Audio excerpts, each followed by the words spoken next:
کرم نوازی کی ہے کہ اللہ تعالیٰ نے کامیابی دی ہے، اور پاکستان نے بڑا ریسٹرین شو کیا تھا، زیادہ جہاز مار گرا سکتے تھے، لیکن اس کے باوجود وہ مار گرائے جنہوں نے پاکستان کے خلاف جو ایکشن کیا ہے۔ اس لیے یہ اینڈ نہیں ہے، یہ بگننگ ہے، اور بگننگ ایسا ہونا چاہیے کہ ایک رسپانسبل ملک کے طور پہ ہمیں اپنا کردار ادا کرنا چاہیے۔ بارڈر ابھی بھی بند ہے، ویزے ابھی بھی بند ہے، انڈس واٹر ٹریٹی ابھی پٹ ان بینس ہے۔ ہم نے ایک رسپانسبل قوم کی حیثیت سے اپنے سارے مسائل باہمی مطلب مل جل کے ڈائلاگ کے ذریعے سے حل کرنے کی ضرورت ہے۔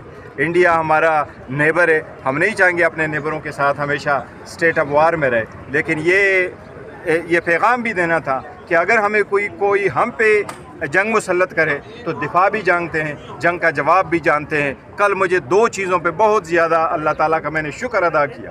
جب میں نے یہ سنا تو میں زمین پہ گر کے میں نے اللہ تعالیٰ کے ہاں سجدے شکر ریز ہو کر کے میں نے اللہ کا شکر ادا کیا۔ پہلی جب میں نے سنا ہے جو D G military operation India ہے لیفٹیننٹ جنرل راجیو، جس نے ایڈمٹ کیا، اس نے کہا کہ ہماری طرف سے اٹیک کے بعد ہم نے پاکستان کو اپنے کاؤنٹر پارٹ کو اپروچ کیا کہ سیز فائر کرے، اور اس کے ایگزیکٹ ورڈنگ میں آپ کو کہتا ہوں، اس نے کہا تھا he declined and he said massive response is coming.